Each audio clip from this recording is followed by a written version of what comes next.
Hi everybody, this is Wasim. I'm here with another video to help you grow your startup. So today we're going to be talking about startup culture, what it is, why it matters, and how we can build it out, especially as a founder. Now, startup culture has come right to the fore of the conversation recently, as it opposed to corporate culture. And you know the obvious kind of jeans and t-shirt wearing startup kind of vision is important, and it is a reason why this idea of kind of a relaxed environment where more creativity and hard work can take place is really key. But actually, there's something else. It's what are startups doing that, or what can they do, which is really important, that will get people to stick around. What we've realized is motivation in employees is beyond just kind of monetary. There are way more perks that employers can start to add in to kind of attract and keep great people. And I think that's one of the key things. The other thing I think which is really important is, how do you interact with people around you? How do you interact with your customers? How do you interact with your investors? There's something in there about honesty, integrity. There's something in there about ensuring that you are feeding to a brand. So the way you act, the way you look, the way you dress, the way you interact, the trust that you build up builds into your brand. So and that's really, really important. So let's start at the beginning. What is startup culture? Startup culture is clan culture, right? It's typically characterized by very horizontal leadership structures. You know, you're talking to, if you're more junior in the company, you're talking to CEO. If you're a CEO, if you're a founder, you're talking to everybody in the company. You're having direct relationships with everybody in the company, and that's really important.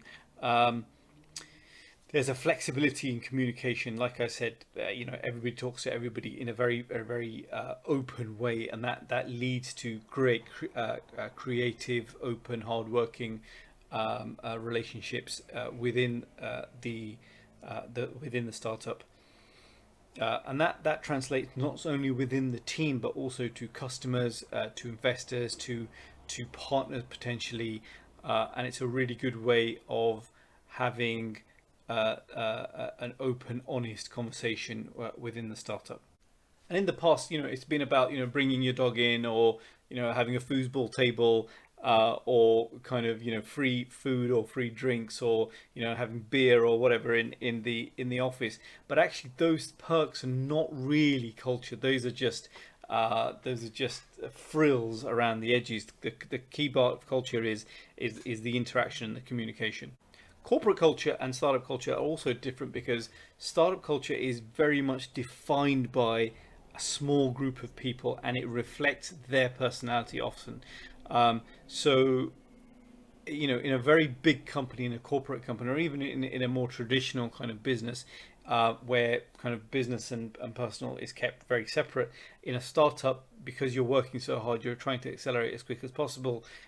There is a definite stamp of the person in charge on that startup, and it's very important to understand the effect that you're having as a founder on your startup.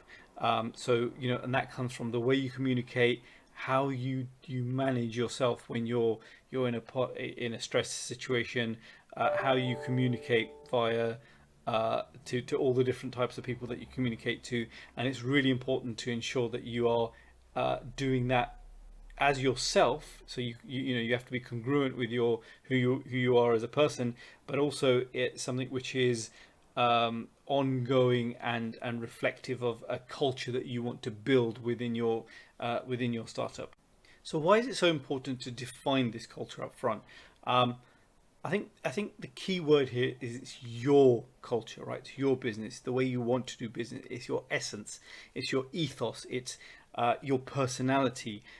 How is your organization going to be uniquely different to every other organization? And it builds straight into your brand.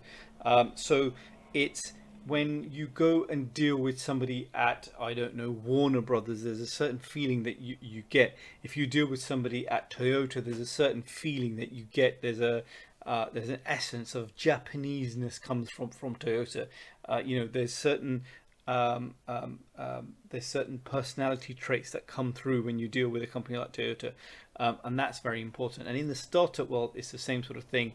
When you were first we dealt with companies like Airbnb or Uber or Uber Eats or any of these sorts of companies. There's a certain kind of value that you get from them, and it's very, very important because at some point you're going to come to a point where culture becomes so important. It's the reason people join you or leave you.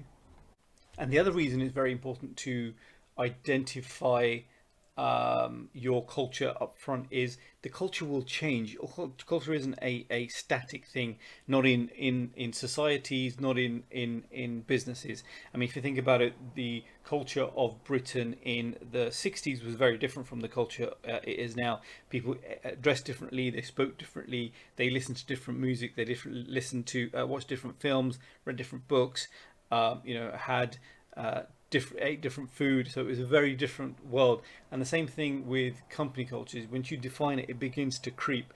And what tends to happen is around the 3 or 4 or 5 year mark, a lot of the startups begin to be affected by something called the cultural chasm, and that's when the very early people who have been there from day one begin to feel like, oh no, things are changing.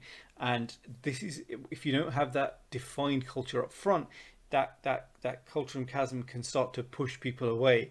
Where if you've defined your culture and you can say, well, this is the way we behave, this is who we are, you can always refer back to that and pull back and make sure that you're sticking to who you are in your essence. So there's 3 ways that you can define that culture up front.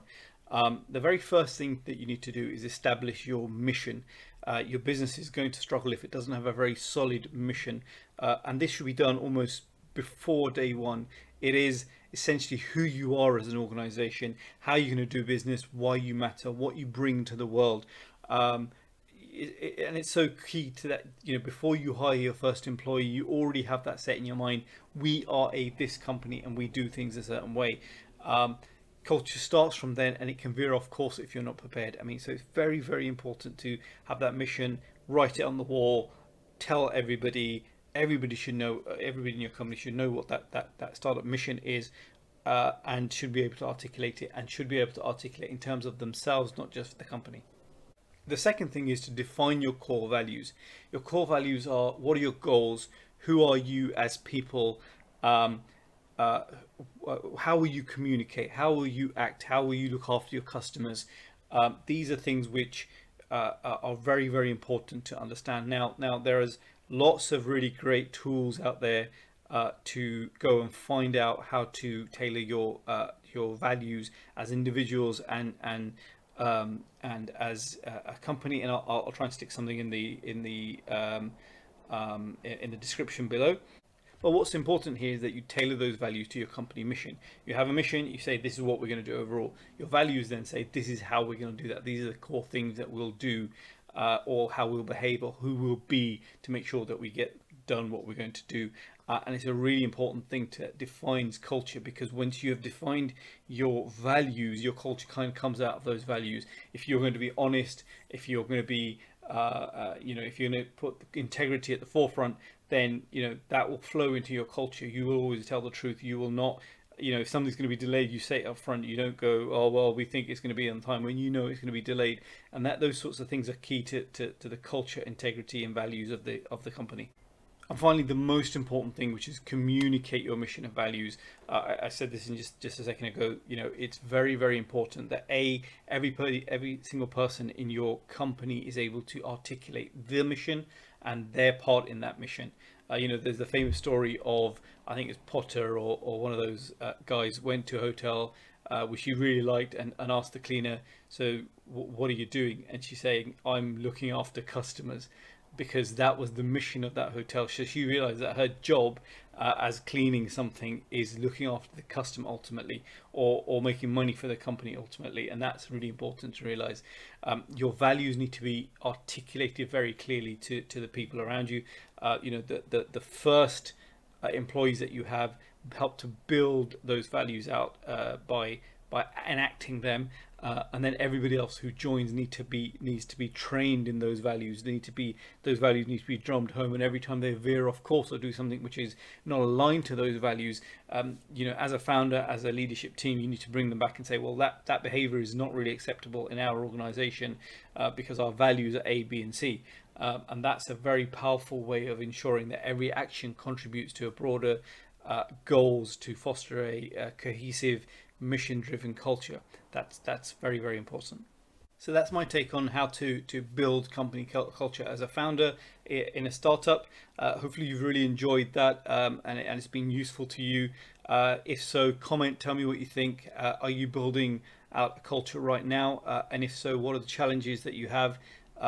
Put something in the comments. Let's have a conversation. Like, subscribe, and I've got some more of these videos coming up. Thank you. Bye.